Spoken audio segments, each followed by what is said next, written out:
Hello students, आप सबका स्वागत है। आज की हमारी कहानी का शीर्षक है काले मेघा पानी दे। काले मेघा पानी दे एक संस्मरण है जिसके लेखक धर्मवीर भारती जी हैं।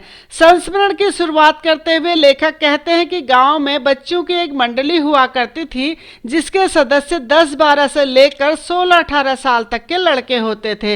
ये बच्चे अपने बदन पर सिर्फ एक लंगोटी या जांघिया पहने रहते थे। जब गर्मी बहुत अधिक बढ़ जाती और बादल दूर दूर तक आसमान में कहीं नहीं दिखाई देते, तब ये बच्चे एक जगह इकट्ठा होकर बोल गंगा मैया की जय, काले मेघा पानी दे, गगरी फूटी बैल प्यासा, पानी दे गुड़धानी दे, इस लोकगीत को गाते हुए गलियों में घूमते थे। इस लोकगीत को सुनकर गांव के सभी लोग सावधान हो जाते। महिलाएं व लड़कियां घरों की खिड़कियों से झांकने लगती थी।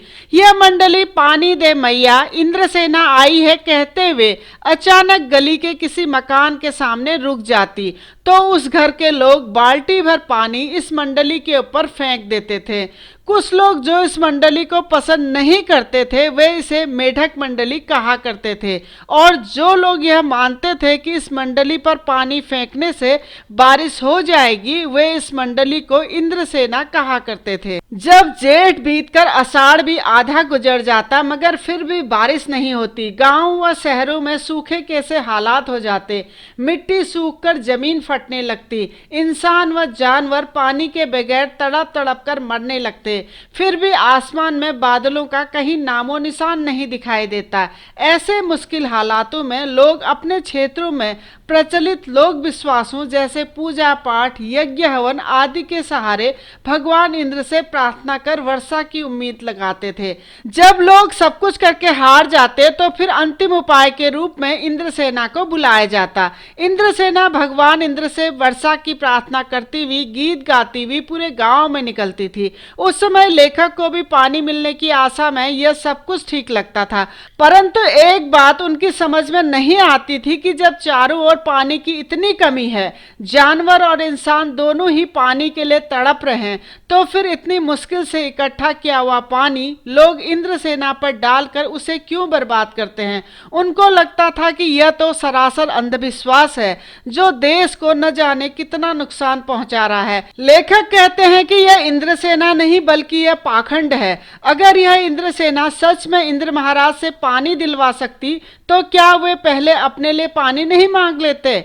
इस तरह के अंधविश्वासों के कारण ही तो हम अंग्रेजों से पिछड़ गए और उनके गुलाम हो गए। लेखक आगे अपने बारे में भी बताते हुए कहते हैं कि वे भी लगभग इंद्रसेना में शामिल बच्चों की ही उम्र के हैं, मगर उनके अंदर बचपन से ही आर्य समाजी संस्कार पड़े हैं। वे उस समय कुमार सुधार सभा के उपमंत्री थे जिसका कार्य समाज में सुधार करना व अंधविश्वास को दूर करना था। हालांकि लेखक हमेशा अपनी वैज्ञानिक सोच के आधार पर इन अंधविश्वासों के तर्कों को ढूंढते रहते थे, फिर भी वे इस बात को स्वीकारते हैं कि उन्होंने भी अपनी वैज्ञानिक सोच को अलग रखते हुए ऐसे कई रीति रिवाजों को अपनाया जो उन्हें उनकी जीजी ने अपनाने को कहा था। उन्होंने वे सब बातें मानी जो उनकी जीजी ने उनसे स्नेह बस करने के लिए कही थी। लेखक कहते हैं कि उन्हें सबसे अधिक प्यार उनकी जीजी से ही मिला।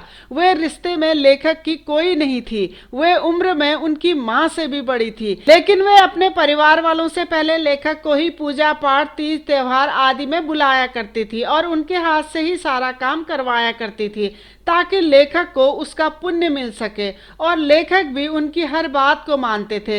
लेकिन इस बार जब जीजी ने लेखक से इंद्रसेना पर पानी फेंकने को कहा तो लेखक ने साफ साफ मना कर दिया, लेकिन जीजी ने खुद ही बाल्टी भर पानी उनके ऊपर फेंक दिया, जिसे देखकर लेखक नाराज हो गए।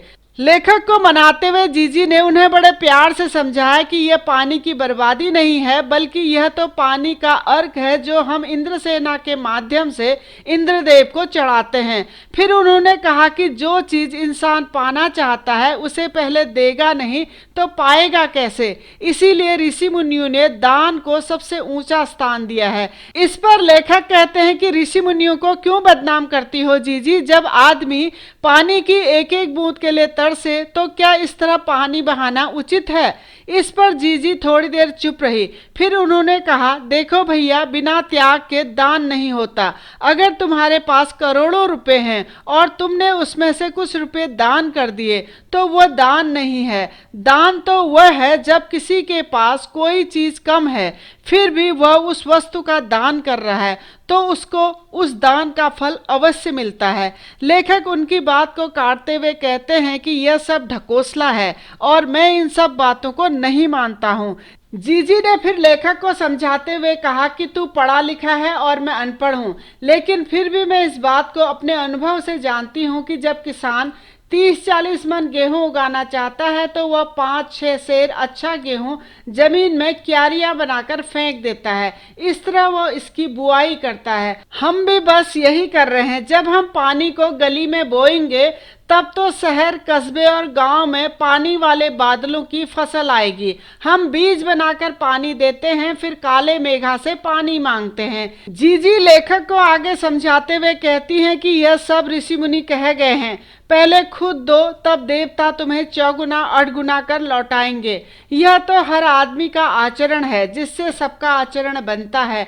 यथा राजा तथा प्रजा, सिर्फ यही सही नहीं है, सच तो यह भी है कि यथा प्रजा तथा राजा, अर्थात जैसी प्रजा होगी वैसा ही राजा का व्यवहार भी होगा। और यह बात गांधी जी भी कहा करते थे। लेखक ने जब यह संस्मरण लिखा तब देश की आजादी के 50 साल पूरे हो रहे थे, लेकिन आज भी लेखक के द्वारा उठाए हुए सवाल उतने ही प्रासंगिक हैं जितने तब थे। उन्होंने कहा था कि हम अपने देश के लिए करते क्या हैं। मांगे तो हर क्षेत्र में बड़ी बड़ी हैं, पर त्याग का कहीं नामो निशान नहीं है।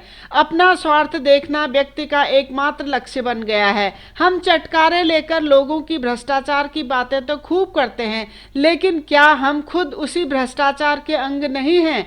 लेखक कहते हैं कि बादल आते हैं, पानी भी बरसता है, लेकिन फिर भी बैल प्यासा का प्यासा रहता है और गगरी फूट जाती है। आखिर यह स्थिति कब बदलेगी? लेखक की यह पंक्ति हमारी सामाजिक व्यवस्था पर एक व्यंग है, क्योंकि हमारे देश में हर वर्ष गरीब, बेबस, बेसहारा, अनाथ लोगों के लिए हजारों योजनाएं बनती हैं, लेकिन इन योजनाओं का लाभ उस वर्ग को बहुत कम मिलता है।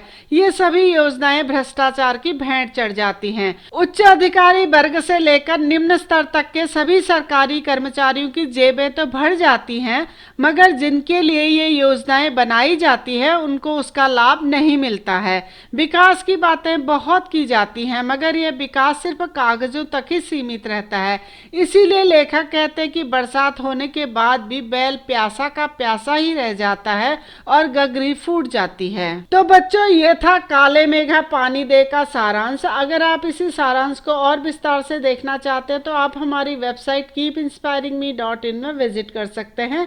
डिस्क्रिप्शन में मैंने इसका लिंक दे दिया है। अगर आपको वीडियो पसंद आया हो तो प्लीज़ चैनल को लाइक करें, सब्सक्राइब करें और आने वाली वीडियो की इन्फॉर्मेशन के लिए बेल आइकन को दबा दीजिए।